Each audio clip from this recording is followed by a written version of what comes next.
Merhaba arkadaşlar, kanalıma tekrar hoş geldiniz. Bugün sizinle birlikte oldukça güzel bir yelek çalışması yapacağız. Daha önce yakalarda kullandığımız fırfırı bu kez robada kullandım. Gerçekten kız bebekler için oldukça şık bir çalışma çıktı ortaya. Yıllar önce annem bu şekilde bize kazak örmüştü. Fırfırı belki bu şekilde olmayabilir ama benim anımsadığım robasında farklı bir renk, bedeninde farklı bir renk kullanarak böyle roba ile beden arasında fırfır kullandığı hala aklımda. Ben de ondan esinlenerek yeni bir tasarım yaptım. Umarım sizler de beğenirsiniz. Ön izlemesini paylaşmıştım. Gerçekten oldukça beğeni ve yorum da geldi. Umarım severek yaparsınız. Şöyle altında baklava dilimleri kullandım arkadaşlar. Daha önce yaptığımız baklavanın daha küçükleri, daha büyük baklavalar yapmıştık. Şöyle 3 sırada yarısının tamamlandığı küçük bir baklava. Sizler hani robayı çok beğendiyseniz eğer fırfırı uygulayıp altına istediğiniz modeli uygulayabilirsiniz. Ben böyle uyum sağlayacağını düşünerek bu modeli uyguladım. Gerçekten oldukça güzel de bir çalışma oldu. Şimdi pembe renkten kız bebekler için deneyeceğim. Ben robam vardı, böyle aklıma geldi, hemen uygulamak denemek istedim.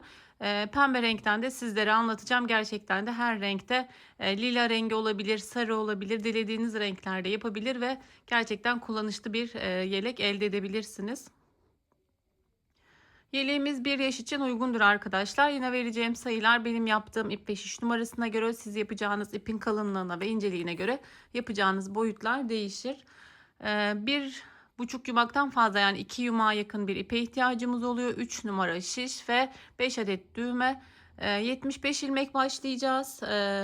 14 önler, 2 beden aralarında var. Şurada kollar 9 ilmek ve arka 21 ilmek. Toplamda 75 ilmek olarak başlayacağız. Sizler şişinize 75 ilmek atın ve 3 diş haroşanızı örerek birlikte yeleğimize başlayalım. Evet, ben demiştim pembe renkte yapmayı tercih ettim bu kez. Yaka tekniğini defalarca anlattım arkadaşlar. Her detayı anlattığımda fazla çok video gereksiz fazla uzadığından yaka tekniğini anlatmadım. Ön yüzde lastik bir sıra, arka sırada ters yaparak bu işlemi de yapmış oldum. Farklı şekillerde teknikler zaten kanalımda mevcut. Hemen robamın yapımına geçelim. Şimdi haroşamın henüz arka yüzünü tamamlamadım. İliği de birlikte açmak istedim. Bazen ilik açımını unutuyorum ama zaten daha önce ilek örüyorsanız bilirsiniz ki yaka haroşasından hemen sonra ilk iliğimizi açıyoruz. Ben 4 ilmek örüp artırıp keserek açıyorum iliğimi. Sizler nasıl uygun görürseniz o şekilde açabilirsiniz. 4 ilmek ördüm, artırdım. 2 ilmeği kestim. Burada küçük bir ilik oluşmuş oluyor ve bebek yelekler için de yeterli oluyor arkadaşlar. Roba tasarımı yine bana aittir tamamen. Büyük kanallar buna tenezzül etmiyorum arkadaşlar. Yeni kanal açanlar böyle takip ediyorlar. İnanın ne yaparsam aynısını yapmaya çalışıyorlar. Bu bir emek hırsızlığıdır. Daha önce yaşadım. Hatta anlatımım birebir yapmaya çalışan bir bayan vardı. Verdiğim sayılar, kolt altı tekniğini bile, yani yok şöyle artırıyoruz, yok ilmek uzamasın diye böyle yapıyoruz. Telif gönderdiğimde kaldırmak zorunda kaldı videoyu. O yüzden özellikle böyle hani kendi tasarımım olan videoların gördüğümde mutlaka gerekeni yapıyorum. Modelleri biz üretmiyoruz arkadaşlar. Hani baklava modeli var ama siz onu farklı yerde kullandığınızda farklı bir model ve tasarım oluyor. Yani baklavayı alıp kolda uygularsınız, burada uygularsınız. Bu sizin tasarımınızdır ve emek veriyorsunuz. Ben inanın bu yelekleri yaparken bazen baştan sona söktüğüm modeller oluyor. Çünkü eni dar oluyor, model topluyor, bazen ilik denk gelmiyor. Sizlere bunu hani hazır sunabilmek için günlerimi veriyorum ve bazen dediğim gibi emeğim de yok oluyor. Yani şimdi alıştığım bir sayı var. Bu diyorum 140 ilmek olur ama model çok topluyor. Bitmeye yakın bir bakıyorum. Robası çok büyük, altı çok küçük. Söküyorum. Ya o modeli yapmıyorum ya da yeniden sizler için daha düzgün olması için bir adet daha örüyorum ki nadirdir böyle bir model önünde ve ona bakarak size anlatan. Çünkü ne çıkacağını bilmeden anlatmak da istemiyorum açıkçası ve hani kusur olan yerleri de düzelterek paylaşıyorum sizlerle. Bunun tasarımı da tabii ki bu şekilde yaptığımızda bize ait oluyor. Şöyle örerek geldik, arka sırayı yaka düşürme tekniği yapacağız. 2, 4, 6, 8, 10, 15 ilmek tekrar sayacağım yanlışlık olmasın. 2, 4, 6, 8, 10. Evet, 14 ilmekte önde öreceğimiz ilmeğimiz. Öncelikle buradan 3 ilmek örüyoruz. 12 ilmek kalıyor. 13 ilmek kaldı. 12. Geri döndüm. Öndeki ilmeklerimi örmeye 15'i tamamlamaya devam edeceğim. Örmeden alıyorum ilk ilmeğimi. 13, 14 ve 15. Artırıyorum bir tane. Şu 2 ilmeğim var arkadaşlar, bakın. Onu esnetip ilk sıradaki ilmeğimi örmüyorum. Öncelikle bunu örüyorum. Şişimden çıkarmıyorum. Sonra sıradaki ilmeği örüp ikisini birlikte, yani burada bir burgu işlemi yapmış oluyoruz ama ilmeklerimizi çıkarmadan bu şekilde kolaylıkla yapabiliyoruz. Artırdım. 1, 2, 3, 4, 5, 6, 7, 8, 9. Kolda 9 ilmeğimiz vardı. Tekrar artırdık. İlk ilmeğimi bırakıyorum. İkinci ilmeği esnettim. Bu şekilde ördürmesi kolay oluyor. Sonra sıradaki ilmeği ördürüyorum. Ve şöyle görebilirsiniz. Bakın, normal tek ilmek burgu işlemi oluyor ve gerçekten güzel duran robalardan bir tanesi. Şimdi 21 ilmek öreceğiz. 3, 4, 5, 6, 10, 11, 12, 13, 14, 15, 16, 17, 18, 19, 20 ve 21. Tekrar artırıyorum. Yine bakın, ilk ilmeği almıyorum. İkinci ilmeği esnetip ördürdüm ve diğer ilmeği artırıyorum. 1, 2, 3, 4, 5, 6, 7, 8, 9. Artırıyorum. 2 ilmeğim yine vurmak için. İlk ilmeği esnettim. Ördürdüm. Sonra ilk ilmeğimi ördürüyorum. Artırıyorum. Buradan da sadece 3 ilmek ilave ediyoruz arkadaşlar. Burada 12 ilmeğimiz kalıyor ve burada da yaka düşürme tekniği uygulamış oluyoruz. Hem sağda hem solda uyguluyoruz. Evet, geri döndük, arka sıradayız. İlk ilmeğimi örmeden aldım yine. Arka sıramız tamamen ters örgü arkadaşlar. Dönüş yaptığımız yere kadar ters örerek ilerliyoruz. 3 kademede yaka düşürme işlemimiz tamamlanacak. Bunlar ön sayıları fazla olduğunda 4'e kadar çıkabilir ya da 2-2, yani şimdi ben 3-2-2 yapmayı düşünüyorum. İlmek sayınız fazlaysa ve çok düşürmek istemiyorsanız 3-3-3 de yapabilirsiniz. Bunu ilmek sayınıza göre ayarlayabilirsiniz. Şimdi sıramı tamamlayayım. Şöyle dönüş yaptığım yere kadar geleyim ve 2-2 yaptığımızda zaten 7 kenar patımız kalıyor. Bu şekilde tamamlanacak yaka düşürme tekniğimiz. Evet, şöyle dönüş yaptığım yere geldim. 12 ilmeğim var. 2 ilmek daha ilave ediyorum ve tekrar geri dönüyorum. İlk ilmeğimi yine örmeden aldım. Şimdi artık saymamıza gerek yok arkadaşlar. Her yelekte olduğu gibi artık ayrım yerlerimiz zaten belli. Artırdığım ilmeğe kadar gelip artırdığım ilmeği de örüyorum. Artırıyorum. Tekniğimiz yine aynı. Bu 2 ilmeği vurmamız gerekiyor. Yani çıkarıp vurduğumuzda daha riskli oluyor. Yani ilmek kaçırma ihtimalimiz var ve artırdığımız ilmekler olduğu için bu oldukça zor olabilir toparlaması. İlk ilmeği esnettim. Sonraki ilmeği ördürüyorum. Artırıyorum. Aradaki ilmeklerim düz. Oldukça kolay roba. Eğer zorlanırsanız, yani ben hiç bu şekilde yapamıyorum derseniz, aradaki 2 ilmeği düz örüp sağından ve solundan artırarak çok kolay bir roba da yapabilirsiniz. Ben dediğim gibi başlanmış bir robam vardı. Hemen fırfır geldi aklıma. Onun üzerinde uyguladım. Şöyle yine esnettim. Ördürüyorum ve sıradaki ilmeğimi ördürüyorum. Zaten artık anladık arkadaşlar. Robayı çok anlatmaya gerek olmuyor ilk bir iki sırayı anlattıktan sonra zaten. Ama yaka düşürme tekniğini bir tamamlayalım. Sonrasında örmeye devam edeceğiz.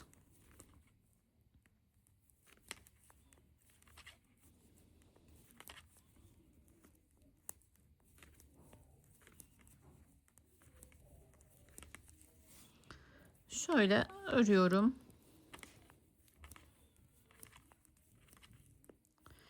Hızlıca tüm ilmeklerimi ördüm. Arkadaki tekrar artırdım. 2 ilmeğin sağından ve solundan mutlaka artırıyoruz. İlmeğimi esnettim ve diğer ilmeği ördürdüm. Sonra artırıp koldaki ilmeklerimi düz örüyorum.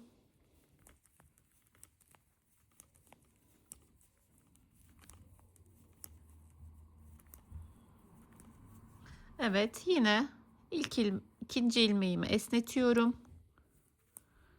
İlmek uzaması olmuyor arkadaşlar burada. Ördürdükten sonra o sıkılık kendine geliyor, esneklik kapanıyor. Şöyle döndüğüm ilmeğimi de örüyorum. Yine buradan da 2 ilmek ilave ediyorum. 2, 4, 6, pardon şuradan sayalım. 2, 4, 6, 7 ve 2 ilmeğimiz kalıyor. Son ilmeklerimizi artık dönüş yapacağız. Arka sırayı örelim ve bir sonraki sıramızla devam edelim. Evet, artık son dönüşümüzü yapacağız arkadaşlar. Şöyle göstereyim. 2 ilmek daha buradan ilave ediyoruz. Artık 7 kenar patımız kalıyor. 2, 4, 6, 7.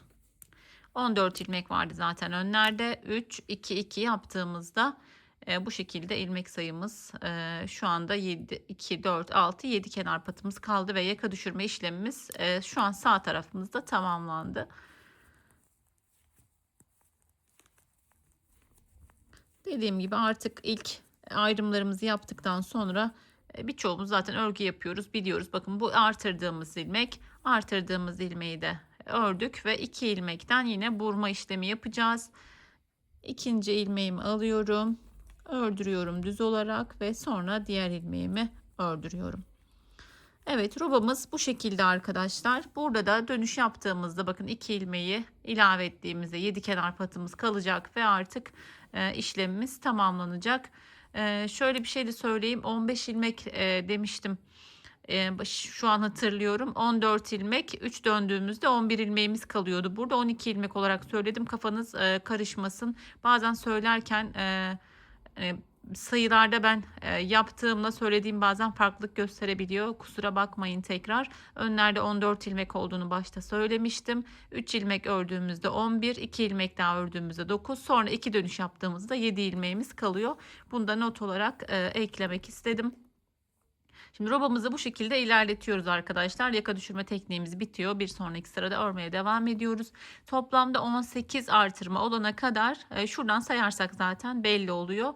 18 artırma olduğunda haroşaya geçeceğiz.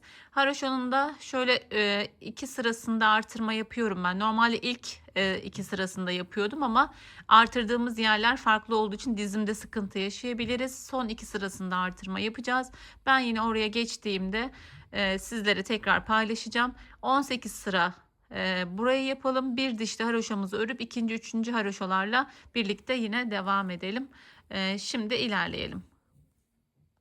Evet arkadaşlar, robamı 18 sıra olana kadar örmeye devam ettim. Zaten kolay bir robaydı. Yaka düşürme tekniğini birlikte uygulamıştık. 18 artırma olduğunda bir diş haroşamı yaptım. Normalde birçoğunuz bilirsiniz zaten kanalımı takip edenler. Haroşaya geçtiğimde gizli olarak buradaki artırmaları 2 sıra sürdürüyorum. Bu kez burada ilmek dizimi yapacağım için bakın şu artırma ilmekleri burada artıramayacağımız için buraya yapmadım. Şimdi buralar ilmek çıkaracağız bir sonraki sıralarda. O yüzden burada yapmadım. Bu kez bu ilmekleri bir sonraki sırada yapacağımızı söylemiştim. Onu göstereyim size. Hatta son sırada da yapmak çok uygun olmuyor açıkçası. Bir sonraki sırada kesim yapacağımız için kolda yine uygun olmayacağı için sadece bir sıra burada yapacağız. Bunu yapmamın sebebi de model için gerekli sayıların biraz buradan sağlanması arkadaşlar. Kol altından çok fazla ilmek artırmak istemediğimizde burada artırmaya devam edersek ilmek sayımız biraz daha artıyor. Kol altından daha az ilmek artırmış oluyoruz. Bunu da göstereceğim size şimdi. Bir sıra artırmamız yeterli olacak. Dediğim gibi kolda gelecek ilmekler kesim olacağı için hoş görünmeyebilir. Önlerde ve arkalarda artırıp kolda artırmasak da olur. Bu şekilde de yapabiliriz. Şimdi ilk sırada her yerde artıracağız yine. Şöyle göstereceğim sizlere de. Fırfır yapmazsak eğer ilk 2 sırada yapıyorum bu işlemi.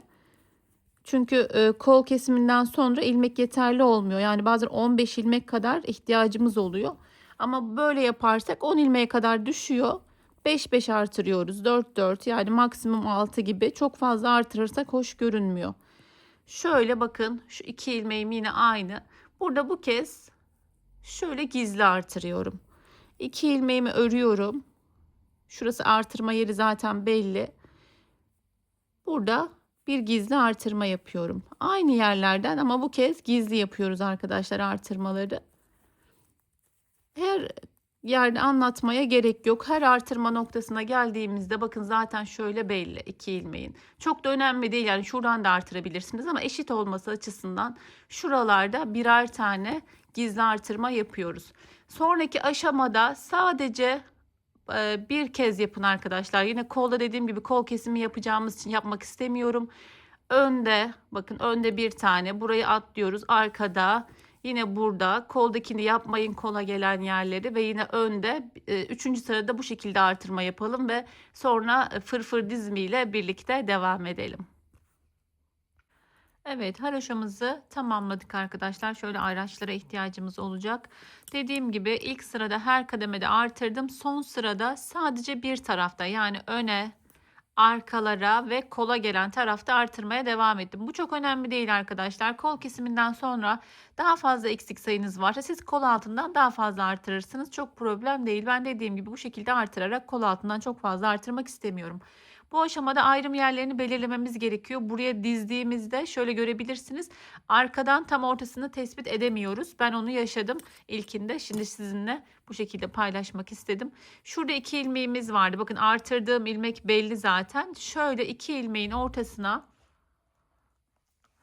ayracımı alıyorum. Yani ilmek sayısı yapmıyoruz. Bunu daha önce kanalımda paylaştım. Çünkü ayrım yerleri belli. Burada 2 ilmek vardı. 2 ilmeğin birine kola, birine bedene verecek şekilde. Şöyle yine bakın, şu artırdığım ilmek hemen ortasından işaretliyorum. Bunu mutlaka dizmeden önce yapın arkadaşlar.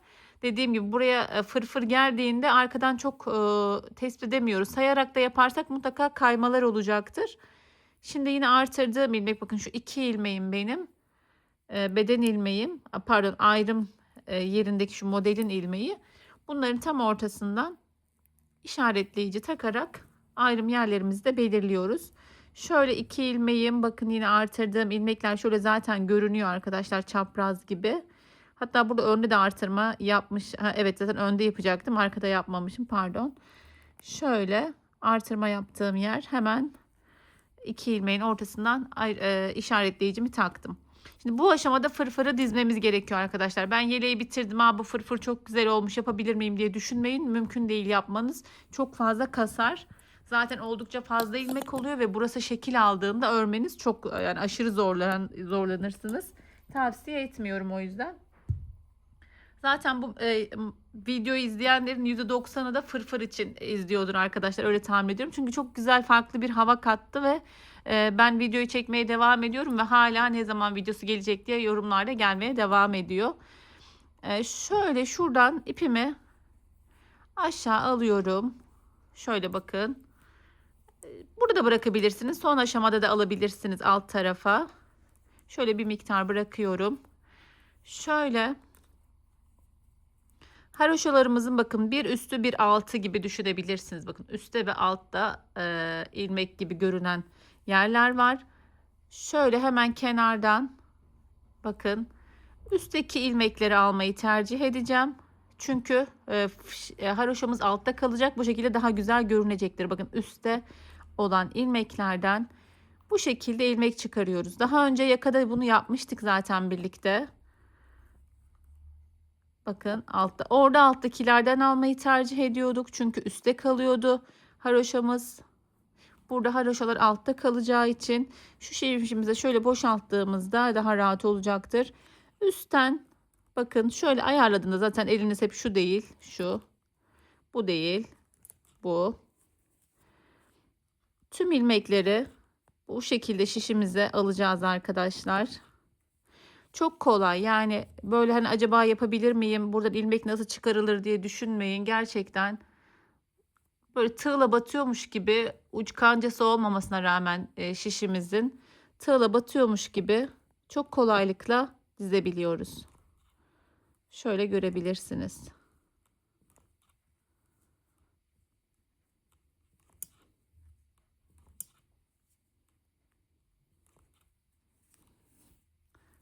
Evet, bakın şöyle. Sonuna kadar birlikte yapmaya gerek yok arkadaşlar. Şu ayrım yerini geçelim birlikte. Sizler gördüğünüz tüm ilmekleri, ya ben sonuna kadar da anlatsam aynı işlemi yapıyoruz. Çok fazla uzatmaya gerek yok yine. Gittikçe dizmekte zorlanabilirsiniz arkadaşlar. Onu da söyleyeyim. Çünkü robanın şekli olduğu için kasmalar oluyor yine. Ama bir iki sıra ördükten sonra çok rahat örmesi fırfırın. Bakın buralarda biraz daha zorlanıyoruz. Ama ilmek atlamamaya özen gösterin. Şöyle bakıldığında zaten fark edersiniz eğer bir yanlışlık, bir eksiklik varsa. Bakın hepsi nizami bir şekilde diziliyor. Tüm ilmeklerimizi bu şekilde dizelim arkadaşlar. Dediğim gibi şişimizi rahatlatarak dizmeye özen gösterelim. Biraz zorlanacaksınız, yani herkesin yapabileceği bir şey değil diye düşünüyorum. Hani sabrınız olması lazım. Çünkü geçtikçe buraya şişler ve üst kademeye dizdiğimiz için biraz kasılarak, şöyle görebilirsiniz yine burada da. Biraz hani gittikçe zorlanarak dizmeyi ilerletiyoruz. Şöyle. Çok da seri bir şekilde diziliyor aslında, ama dediğim gibi şurada şimdi şişimizin şu aşamaya geçmesin, yani geçtikçe biraz daha zorlanacak. Şimdi tüm ilmeklerimizi haroşamız kenar patına kadar, yani şuraya kadar dizmeye devam edelim arkadaşlar. Sonra ilk sıramızı yaptıktan sonra çok daha kolay ilerleyeceğiz. Evet arkadaşlar, tüm ilmeklerimizi şişimize dizdik. Şöyle görebilirsiniz, bakın. Hepsi hiç eksik olmadan düzenli bir şekilde geçirdiğimizde bu şekilde dizmiş oluyoruz. Şimdi bu şiş bizim ilmek sayımıza yeterli geliyor arkadaşlar. Sıkıştırdığımızda rahatlıkla örebiliyoruz. Ama ben çok zorlanıyorum derseniz, üçüncü bir şişiniz varsa burayı ekstra 2 şişle de örebilirsiniz. Şimdi fırfırın yapımına geçelim. Yakada bunu yapmıştık daha önce. Birçoğumuz biliyoruz zaten, yapmasak da görmüşüzdür. Aralarda yakada kullandığımızda 3 ilmek ters bırakıyoruz. Burada 4 ilmek bıraktım ki gerçekten bu şekilde daha düzgün oldu. Çok daha fazla yaparsak çok daha fazla volanlı olur. Hem şişimize sığmaz hem de çok sıkıcı olur örmesi. Zaten her sırada bakın, yani her sırada birer ilmek artıyor. Çok fazla ilmeğimiz oluyor. Yakayı örmek bile bir hayli zaman alıyor. Şimdi hemen yapımına geçelim. Zaten burada bir iki sıra anlatım yapacağım. Hepsini anlatmaya gerek yok. Aynı şekilde artışlarla devam ediyor. Şöyle bir başlangıcımızı yapalım. Aralarda 4 ters vardı. Başta ve sonda 2 ters olarak ayarlıyoruz. Burada ilmek sayımız denk gelmeyebiliyor. Sonunda ona göre bir ayarlama yapacağız arkadaşlar. 2 ilmek ördüm. Normalde ipim burada olduğu için artırmış oluyorum aslında arkadaşlar. Bir artır, bir düz. Artırma tekniğim bu şekilde olduğu için daha kolay geliyor bana. 2 ördüm, bir artırdım, bir düz ördüm. Şimdi 4 ters örüyoruz. 1, 2, 3, 4. Bir artırıyoruz. Şöyle göstereyim sizlere. Ben normalde ipim burada olduğu zaman örüyorum ve direkt artırmış oluyorum, ama şu şekilde göstereyim. Artırdım, bir düz ördüm. 4 ters örüyorum. 1, 2, 3, 4. İpim zaten burada, almayacağım. Artırdım, bir düz ördüm. 4 ters örüyorum. 1, 2, 3, 4. Bir artırıyoruz, bir düz örüyoruz. Tekrar şunu hatırlatmak istiyorum. İpim bu yönde olsaydı buraya alacaktım, ama ipim burada olduğu için direkt ördüğümde artırmış oluyorum. 4 örüyoruz. 1 artır, 1 düz. 4 ters, 1 artır, 1 düz şeklinde ilerleyeceğiz. 3, 4, 1 artırıyorum, 1 düz örüyorum. Şöyle bir iki tane daha yapalım.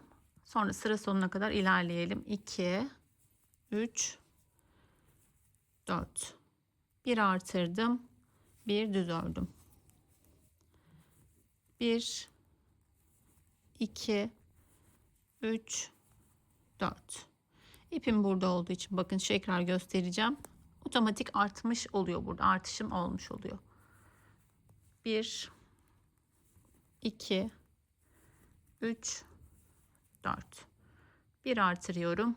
Bir düz örüyorum. Oldukça kolay bir sıra arkadaşlar. Zaten buradan da görebilirsiniz. Bakın 4 ters, 1 artır, 1 düz. İlk sıramız bu şekilde. Çok uzun olduğu için, ilmek sayımız çok fazla olduğu için ben şöyle sona kadar devam ediyorum bu şekilde örerek. Evet, şöyle örerek devam ettim arkadaşlar. Aynı şekilde artırdım, bir düz ördüm. 1, 2, 3, 4. Bir düz örüyorum. Buraya 3 ilmeğim geldi. Bunu 3 de örebilirim. Yani kenardaki 2 ya da 3 ilmek çok fark etmez. İkisini birlikte örüp 2 yere düşürebilirim ama düşürmeyeceğim. Burada e, daralma, kasılma olmasın. 3 olarak öreceğim. Sizleri çok rahatsız ediyorsa birini kesip 2'ye de düşürebilirsiniz. Çok önemli değil. Şöyle başta bakın çok belli olmuyor zaten ilmekler. Burayı 3 olarak bitirdim. Daha fazla gelmesi çok mümkün olmuyor arkadaşlar. Dediğim gibi 4 gelirse eğer birini keserek 3'e düşürebilirsiniz. Evet, arka sıraya geldiğimizde fırfırda ilmekleri gördüğümüz gibi örüyoruz. Şöyle ilk sıralarda çok belli olmayabilir.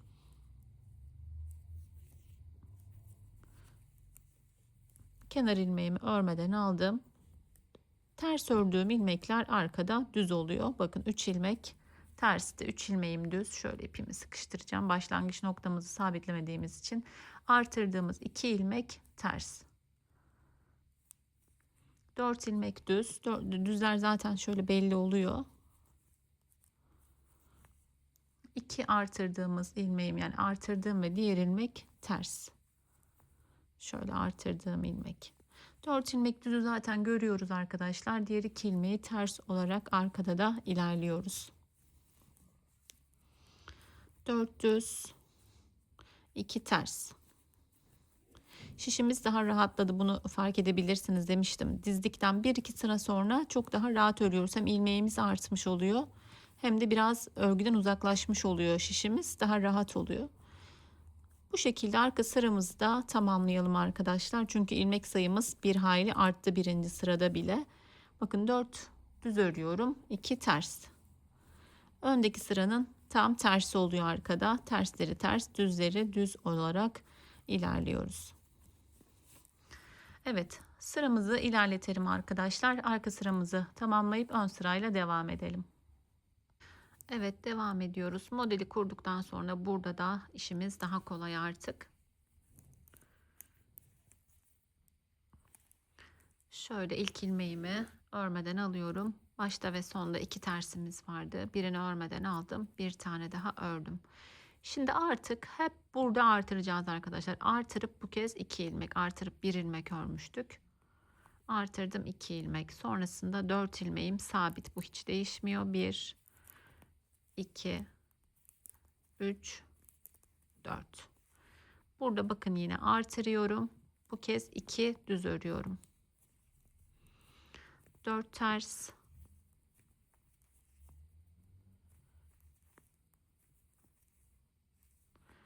Artırıyoruz. Bunu söylememe gerek yok artık. Bakın artırmış oldum zaten. Şöyle görebilirsiniz. 2 düz. 4 ters örüyorum.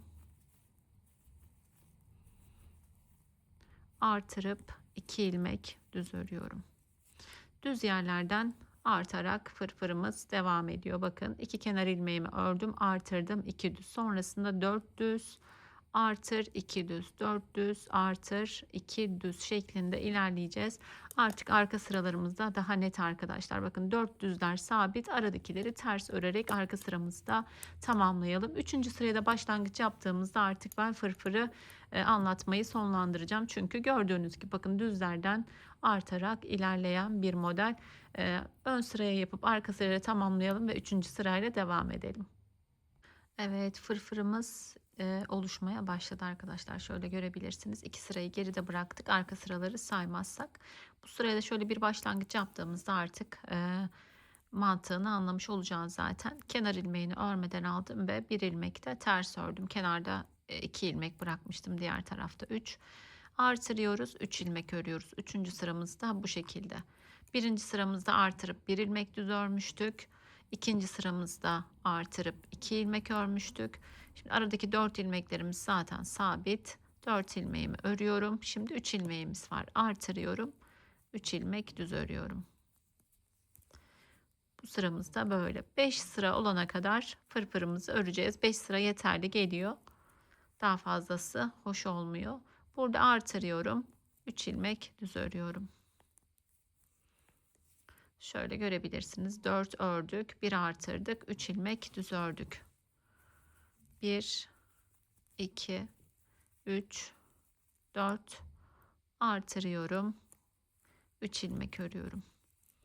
Her sırada 1 ilmek artmış oluyor. 4. sırada 4 ilmek öreceğiz, artıracağız, 4 düz öreceğiz. 5. sırada 4 ters öreceğiz, artıracağız, 5 düz öreceğiz ve bu şekilde fırfırımız tamamlanmış olacak arkadaşlar. Her sırada aynı şeyi anlattığım için 5 sırayı da anlatmaya gerek yok. Bakın 4'ten sonra artırıyoruz. Yine terse kadar düz örerek ilerliyoruz. 5 sıra olduğunda fırfırımızı kesip artık fırfırımızı tamamlıyoruz arkadaşlar. Fırfırımızı tamamlayıp ben tekrar geleceğim. Kol beden ayrımı ve baklava dilimini de, küçük bir baklava dilimi anlatmaya çalışacağım sizlere kısaca ve videomuzu sonlandıracağız. Fırfırımızı yapalım ve devam edelim. Evet arkadaşlar, fırfırımızı da tamamladık. Bakın oldukça güzel bir roba oldu. Bu fırfırı istediğiniz robada da kullanabilirsiniz. Burayı ister farklı yapın, ister altını farklı model yapın ama böyle yeleklerinize güzel bir hava katmak istiyorsanız gerçekten keyifle uygulayabileceğiniz bir roba. 5 de olabilir arkadaşlar. Şöyle bakıldığında bayağı yığılma, toplanma oluyor. Çok sıkıldım, çok fazla ilmek var diyorsanız eğer aralarını 5 ilmek de koyabilirsiniz. Ama bu şekilde idealdir diye düşünüyorum. İlmeğimiz o kadar çok arttı ki her dilimi 10 ilmek olarak düşünebiliriz. Burada 6, burada 4 ilmek var. 10, 20, 30, 40, 50, 60, sadece kollarda 60'ar ilmek var. Yani gerisini siz hesaplayın arkadaşlar. Önlerde pardon. O yüzden biraz burada yorulmuş olabiliriz. Neyse, kol beden ayrımına geçelim arkadaşlar. İşaretleyicilerimi burada belirtmiştim. Şimdi anlayacaksınız. Bakın, normalde bu 2 ilmeğin birini bedene birini kola veriyoruz demiştim. Burada çok ayarlayamıyoruz. Yani burası kapandığı için o yüzden bu şekilde çok kullanışlı ve rahat bir şekilde ayırabilirsiniz. Şimdi önlerde 35 ilmek var. Arkada 63 ilmek var arkadaşlar. Kol ilmeklerini ben hiç saymıyorum. Çünkü kolla bir işim yok benim. Yani sadece koldaki ilmekleri keseceğim için onu saymıyorum. İşaretlediğim yerlerden arka, ön ve kolları arka ve önleri sayıyorum. 133 ilmeğim var. Model kurulumu için 143 ilmeğe ihtiyacımız var. 5'er ilmek kol altlarından artırdığımızda eşit bir şekilde beden sayımıza ulaşmış olacağız. Şimdi her zaman yaptığımız gibi şöyle bir kolu birlikte keselim. Bunu anlamayanlar, hani tek kolu kestin, diğer kolu kesmedin diyenler için kanalımda tekrar bir video geçenlerde hazırladım arkadaşlar. O videodan yararlanabilirsiniz. Bazen anlatımlar o kadar uzun oluyor ki yani bu kolun ikisini de anlatmak bana gereksiz geliyor açıkçası. Birini anlatıp birini tarif edip geçiyorum. Dediğim gibi zorlanırsanız eğer oradan faydalanabilirsiniz. Hep söylüyorum, anlamayanlar için her detay çok önemli. Ama hani örgüden az çok anlayanlar için anlatımların bazı yerleri gereksiz ve sıkıcı gelebiliyor. Sizler orayı geçebilirsiniz ama anlamayanlar, onlar için yapacak bir şey olmuyor bu şekilde hızlı geçtiğimizde. Bildiğiniz yerleri ilerleterek kolaylıkla yapabilirsiniz sıkılmadan. Şimdi bir ön ve bir kolu örüyoruz arkadaşlar. Haroşamızın 3. sırasının arka sırasındayız. Sizler bu şekilde yapmak istemezseniz dilediğiniz şekilde kol beden ayrımını yapabilirsiniz. Her zaman nasıl yapıyorsanız eğer. Ama bu şekilde çok kullanışlı oluyor. Kanalımı takip edenler bilirler.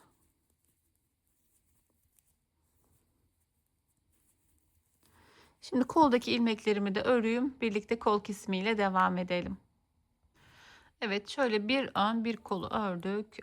İşaretleyicimi çıkardım. Buradaki kol ilmeklerini kesiyoruz arkadaşlar. Ben tığla kesmeyi tercih ediyorum. Çok daha seri oluyor bu şekilde. Şöyle ipinize uygun bir tığ yardımıyla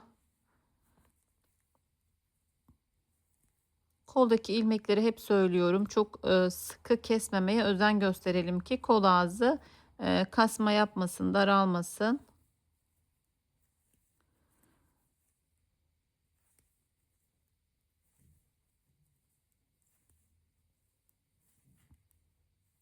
Bu şekilde kolumuzdaki tüm ilmeklerimizi kesiyoruz.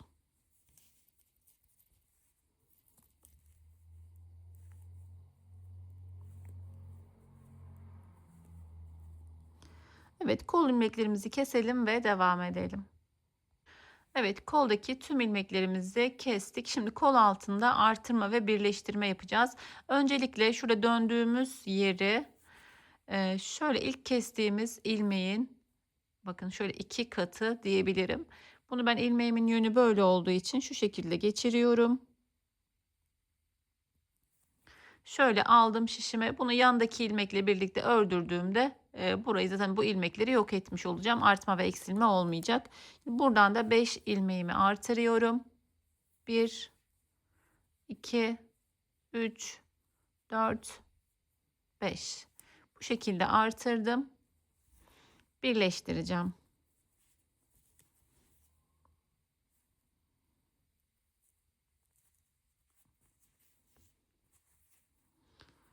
Şöyle üçünü, yani 3 gibi görünebilir. 2 kanadını takmıştık. Bir de normal örmemiz gereken ilmeğimizi örüyoruz. İlmek sayımızda eksilmeye de artırma olmuyor. Burası biraz zorlayabilir. Normal ilmek olmadığı için. Şöyle ipimizi hemen biraz sıkıştırıyoruz arkadaşlar. Şöyle 2 ilmek daha ilave ediyorum örgüme. Buradan devam etmiyorum. Şimdi bir sonraki sırada model kuracağımız için buraya ajur denk gelecek. Yani bakın kesmeli artırmalı bir model. Tekrar geri dönüyoruz. İlk ilmeğimi örmeden alıyorum.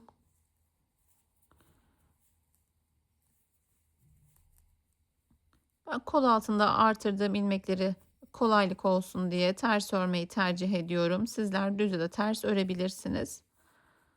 Fark etmez. 5 ilmeğimi örüyorum, artırdım.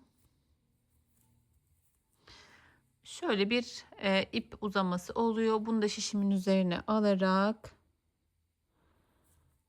sıradaki ilmekle birlikte ördürüyorum ve o sorunu da ortadan kaldırıyorum. Şöyle bakabilirsiniz. Her iki yönde de kol altı oldukça düzgün ve kol ağzımızda bakın yeterli genişlikte oldu. Şimdi kol kesme işlemini tamamladık. Normal sıramıza devam ediyormuşuz gibi kaldığımız yerden şimdi diğer kesme yerine kadar ilerleyeceğiz. İlk ilmeğimi yine örmeden alıyorum. Dönüş yaparak yoluma devam ediyorum. Birkaç aşamada da bu şekilde kol kesme tekniğini tamamlamış oluyoruz. Kanalıma ilk kez denk geldiyseniz eğer, zorlanırsanız kol beden ayrımı videolarım var kanalda. Oradan faydalanabilirsiniz. Şöyle dönüş yaptığım ilmeğim ve kol altı işlemi tamamlanmış oluyor ve buraya da bakın hemen model kurulumuna hazır bir şekilde kol kesim ayrımını tamamlamış oluyoruz. Diğer kolda yine aynı şekilde keseceğiz. Arkayı ve kolu örüyoruz. Tığ yardımıyla koldaki ilmekleri kesiyoruz. Burada birleştirme işlemini ve artırma işlemini yapıyoruz. Artırdığımız ilmeklerimizi örüp sonrasında satır başına kadar geliyoruz. Ben diğer kolu da kesip hazırlayacağım ve birlikte model kurulumuyla devam edeceğiz. Evet, diğer kolu da kestim arkadaşlar ve artık yeleğimizin aslında büyük bir kısmı tamamlanmış oldu. Bundan sonraki aşama modeli kurup ilerlemek. Çünkü burada her sırasında bir aşama oluyor ve ben de kol kesiminden sonra yelek her zaman bitmiş gibi gelir, yani sonrası çok daha kolay olduğu için. Yine kolay modellerden bir tanesi alt modelimiz. Daha önce yaptığımız baklava modellerinden ama bunu daha küçük yapmayı tercih ettim biraz farklı olsun diye. Çok detaya girmeden kısaca anlatmaya çalışacağım sizlere de. Şöyle baklavanın oluşması 6 sıradan oluşuyor. 6 sırayı kısa kısa anlatıp 7. yani modelin başına geçtiğimizde sonlandırmayı planlıyorum. Bir başlayalım bakalım nasıl ilerleyecek. 2, 4, 6, 7. 7 kenar patımı örüyorum. Bir ilmek düz kenarda, sonrasında artırıyorum. İlmeğinizin yönü bu şekilde ise çevirmeniz gerekiyor. İlmeğimi çevirdim. Sola doğru kestim. Sonrasında 1, 2, 3 ilmek düz örüyoruz. Bu kesmemiz bu şekilde sağa doğru. Bir ilmek ördük, artırdık, ilmeğimizi çevirdik, kestik. 3 düz ve sağa doğru kestik. Artırıyoruz. Yine bir düz artırıyorum. İlmeğimi çeviriyorum. Sola doğru kesiyorum. Sonrasında 1, 2, 3 ilmek düz. Yine sağa doğru. Artırıyorum. Bir düz örüyorum. Artırıyorum. İlk kesimim sola doğru ilmeği çevirerek sonrasında 1, 2, 3 ilmek örüyorum. Bu kez sağa doğru. Oldukça kolay arkadaşlar. Kesiyoruz, 3 ilmek örüyoruz, kesiyoruz, artırıyoruz, bir düz örüyoruz, artırıyoruz. Kes, 3 düz, kes, artır, bir düz, artır şeklinde ilerliyor. Artırıyorum, bir düz, artırıyorum. İlmeğimi çevirip sola doğru kesiyorum. Sonrasında 1, 2, 3 ilmek örüyorum ve buradaki kesimim sağa doğru olacak. Sonrasında bir artırdım, bir düz ördüm, artırıyorum. İlmeğimi çevirip sola doğru kestim. Şurada döndüğüm ilmeğim biraz farklı görünüyor. Alışım farklı olduğu için. 1, 2, 3 ilmek düz örüyorum ve sağa doğru kesiyorum. Artırıyorum. Bir düz artırıyorum. İlmeğimi çevirip sola doğru kestim. 1, 2, 3 ilmek ördüm ve kestim. Bu şekilde ilk sıramız arkadaşlar. Sıra sonuna kadar biraz ilerletelim. Yine bitişini birlikte yapalım. Aynı şekilde örmeye devam edelim. Evet, ben örmeye devam ettim arkadaşlar. Şöyle sıra sonunu yine birlikte bitirelim. Kesme işlemi yaptım. Artırdım. Bir düz artırıyorum. İlmeğimi çevirip sola doğru kestim. 1, 2, 3 ilmek örüyorum. Yine sağa doğru kestim bu kez. Artırdım. Bir düz artırıyorum. İlmeğimi çevirip kesiyorum. 1, 2, 3 ilmek örüyorum ve sağa doğru kesiyorum. Başta bir düzle başlamıştık. Sonu yine bir düz ilmekle bitiyor ve kenar ilmeklerimi örüyorum. İlik söylemeyi unuttum sanırım. 14 sırada bir ilik açıyoruz. Bunu da unutmayalım. 14 sırada açtığımızda tam denk geliyor arkadaşlar.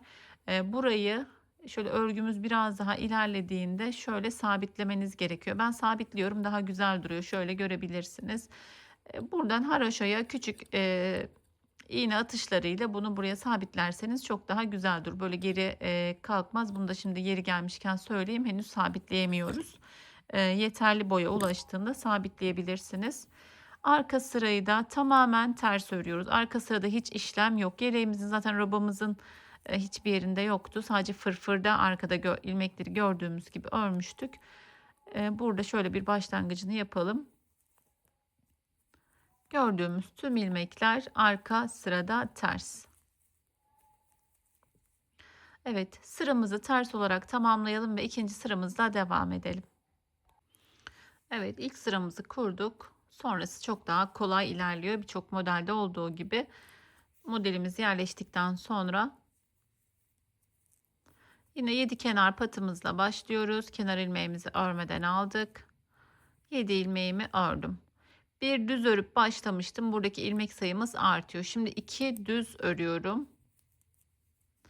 Yine artırıyorum. Buradaki ilmek sayımız da azalıyor. Arada 3 ilmeğimiz vardı. Şimdi keseceğiz. Yine çevirerek kestik buradaki ilmeğimizi. Bir ilmek düz. Bu kez sağa doğru kestim. Artırdım. Bir ilmeğimiz vardı. Ortada 3 ilmek var. 1, 2, 3. Artırıyorum. Buradaki ilmeklerimizi hep çeviriyoruz arkadaşlar. Dediğim gibi ilmek yönünüz benimki gibi ise ilmeğimi çevirdim. Bir ilmek düz ördüm ve sağa doğru kestim. Artırıyorum. 1, 2, 3 ilmek örüyorum. Artırıyorum. İlmeğimi çeviriyorum ve kesiyorum. Yine bir ilmek düz, sağa doğru kes. Küçük bir baklavayla dediğim gibi bakın hemen bir sonraki sırada kapanacak zaten. Burası kapanıyor. Buradan yeni bir baklava dilimi oluşuyor. Şöyle birkaç tane daha yapalım birlikte. Artık sıra sonuna kadar örmemize gerek yok. 3 ilmek örüyoruz. Model de kendini böyle göstermeye başlıyor zaten arkadaşlar. Ördük. Burada bakın kesme ilmeğimiz. Artırıyorum. İlmeğimi çevirdim. Kestim. Bir ilmek düz ördüm ve sağa doğru kestim. Artırıyorum. 3 ilmek örüyorum. Artırıyorum. İlmeğimi çeviriyorum ve sola doğru kesiyorum. Bir düz ve kes. Bu şekilde bu sıramızda yine şöyle ilerleyen sıralarda özetleyeyim. Buradan artırıyoruz. 3 düz örüyoruz. Şurada artırıyoruz. 1 kesiyoruz. 1 düz örüyoruz. Kesiyoruz. Artırıyoruz. 3 düz artırıyoruz. 1 kes, 1 düz, 1 kes şeklinde ilerliyoruz. Sıramızı yapalım. Arka sıramızı ters örüp 3. sıramızla devam edelim. Evet, modelin şöyle arka sıraları saymazsak 3. sırasındayız ve burada yarısı tamamlanmış oluyor. Bundan sonrasını bile aslında birçoğumuz kolaylıkla yapabiliriz. Ama dediğim gibi 6 sırayı anlatmayı planlıyorum. 7 kenar patımızı ördük. Bakın burada bir ilmekle başlamıştık. Şimdi 3 düz ilmeğimiz var. 3 düzümü ördüm. Artırıyorum. Buradaki 3 ilmeği artık üçünü birlikte örerek bitiriyoruz. Evet, şöyle kapattık. Artırıyoruz yine aradaki 5 ilmeğimizi düz olarak örüyoruz. Kenarda yarım örnek olduğu için 3 ilmekti. Bakın artırdığım ilmeğe kadar ördüm. Artırıyorum. 3 ilmeği birlikte örerek kesiyorum. Tekrar artırdım. Arada 5 ilmeğim var.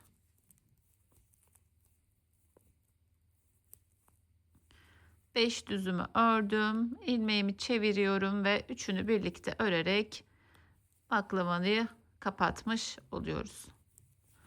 Yine 1, 2, 3, 4, 5. 5 ilmek düz örüyoruz. Artırıyoruz. Aslında baştaki sıramızda 5 ilmek düz örüyorduk. Sağdan soldan kesiyorduk. Evet, burada 3'tü pardon. Ya benzer sıralar aslında, yani kestik.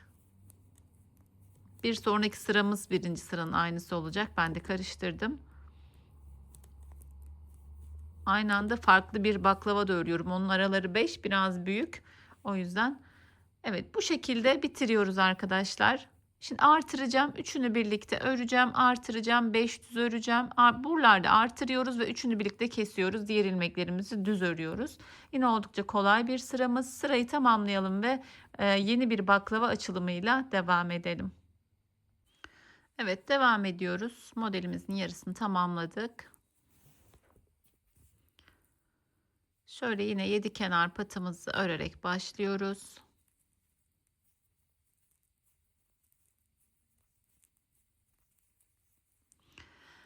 Evet, şimdi şuradan yeni bir baklava dilimi açılacak. Buradaki baklavanın yarısı da kapanmaya başlayacak. O yüzden 2 ilmek örüyoruz.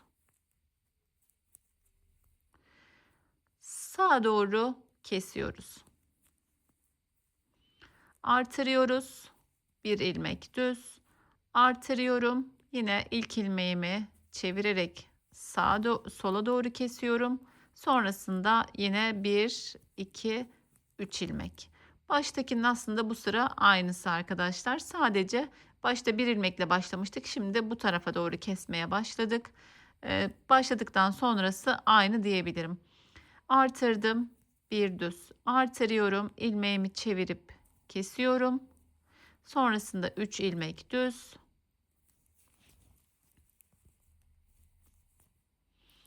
Yine bakın 3 ilmek düz ördükten sonra zaten belli ediyor artık, şu ilmeği tek öreceğiz. Bu 2 ilmeği sağa doğru kesiyoruz.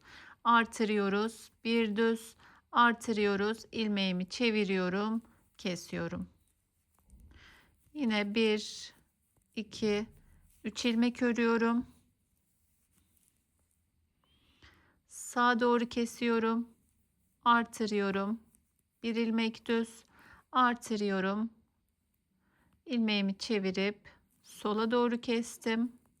Yine 1, 2, 3 ilmek ördüm ve sola doğru sağa doğru kestim. Önce sola sonra sağa doğru kesiyoruz. Evet, şöyle bakın, buradaki baklava kapanmaya başladı. Şöyle diyebilirim, şu sıralardayız. Burayı bitirdiğimizde modelimiz tam olarak tamamlanmış olacak. Bu şekilde ilerleyelim. Arka sıramızı ters örelim ve bir sonraki sırayla devam edelim. Evet, devam ediyoruz. Yine patımızı örerek başlıyoruz.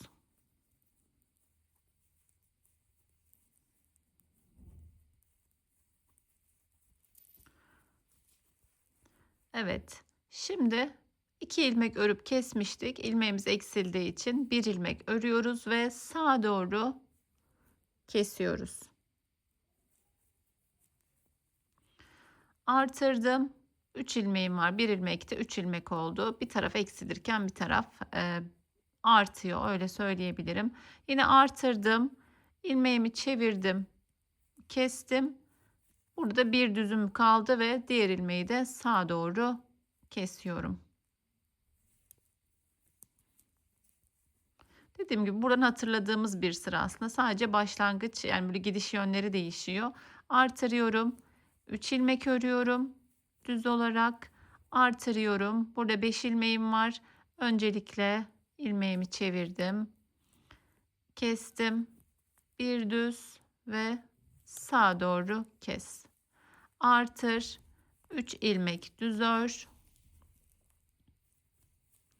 Artırıyorum. İlmeğimi çevirip kesiyorum. Bir düz ve kestim.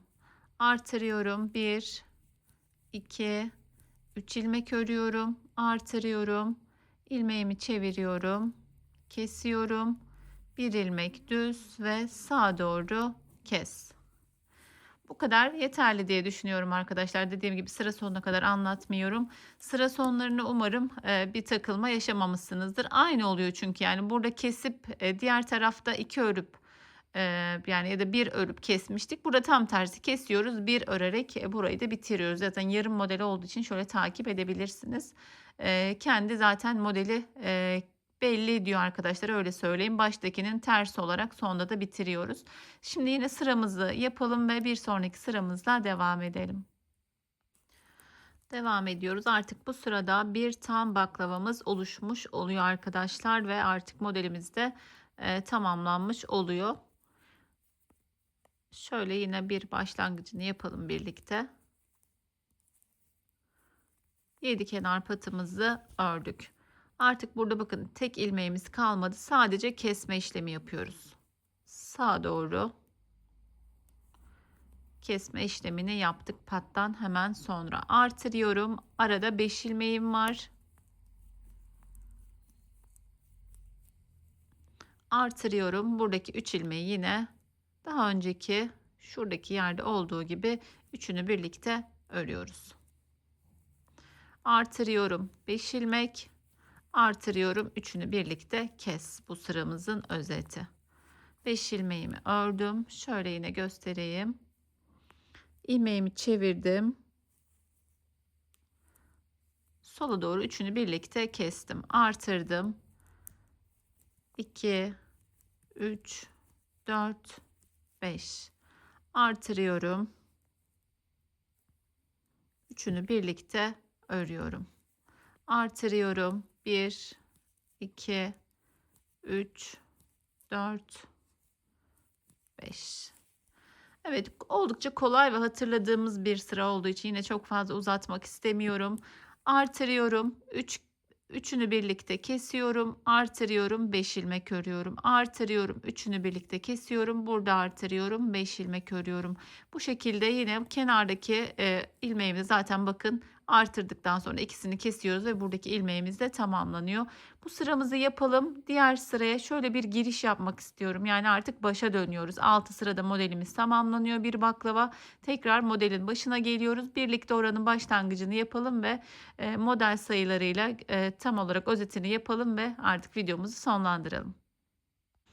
Evet, baklava dilimini tamamladık arkadaşlar. Modelimiz de aslında burada dediğim gibi anlatım bitmiş oluyor ama şöyle başlangıcını bir iğne yapalım. Aklında soru işareti kalmasın. Aslında bu anlatımın sebebi yakadaki fırfırı anlatmakta ama hep yarım kalıyor gibi oluyor. Bazen altını da yapmak istiyorsunuz. Bütün bir anlatım olsun istiyorsunuz. Ben de derleyip toparlayıp anlatmaya çalıştım sizlere baştan sona. Evet, burada şimdi zaten modelle gösteriyor. Artık buradan yeni bir ilmek artması, buranın da kapanması gerekiyor. Yine ilk başta olduğu gibi bir ilmek düz örüyorum. Artırıyorum. İlmeğimi çevirip şöyle kat açıldı, hemen düzelttim. Sola doğru kesiyorum. Sonrasında 1, 2, 3 ilmek. Bakın zaten kendini artık belli ediyor model. Artırıyorum. Bir düz artırıyorum. İlmeğimi çevirip kesiyorum. Sonrasında yine 1, 2, 3 ilmek. Sağa doğru kes, artır, bir ilmek düz.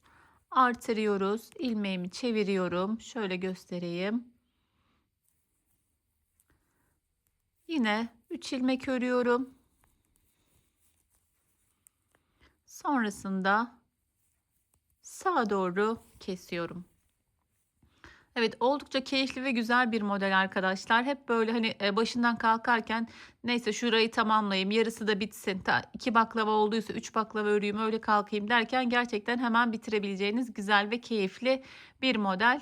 Daha önce mutlaka yani kanalımı takip ediyorsanız baklava modelini de daha önce uygulamıştık. Şöyle yeleğimizin boyunda nasıl ayarlayacağız onu da göstereyim sizlere. İlik olarak da ayarlayabilirsiniz. Bakın 5. iliğimizi açtığımda zaten modelde bitmiş oluyor ama şöyle sayacak olursak şu baklavadan bütün olanlardan 1, 2, 3, 4, 5, 6 ve burada yarım bir baklava var. 6,5 olduğunda şuradan sayarsak da yine 6,5 oluyor. 1, 2, 3, 4, 5, 6 ve burası da 6,5. Her iki yönden de 6,5 dilim olduğunda ve zaten dediğim gibi iliğimiz de hemen böyle bir sıra öncesinde iliğimize denk geliyor. Bu şekilde iliğimizi bitiriyoruz. Başlangıç noktasında yine böyle ön yüzde bir ters bir düz, arkada tamamen ters örerek yine etek ucuna da bunu koyarak güzel bir yelek çalışması elde edebilirsiniz. Evet arkadaşlar, yeleğimi baştan sona sizlere anlatmaya çalıştım. Yine takıldığınız, zorlandığınız yerler olursa Instagram sayfasından görsel atarsanız çok daha kolay yardımcı olurum. YouTube'da her yorum bana bildirim olarak gelmiyor. O yüzden hepsini takip edemeyebiliyorum ama oradan görsel olarak atarsanız en kısa sürede yardımcı olmaya çalışırım. Yaptığınız modelleri de beni etiketleyerek paylaşırsanız yine sevinirim arkadaşlar. Yapacak olan herkese şimdiden kolay gelsin. Yeni bir model, yeni bir videoda görüşmek üzere. Allah'a emanet olun. Hoşça kalın.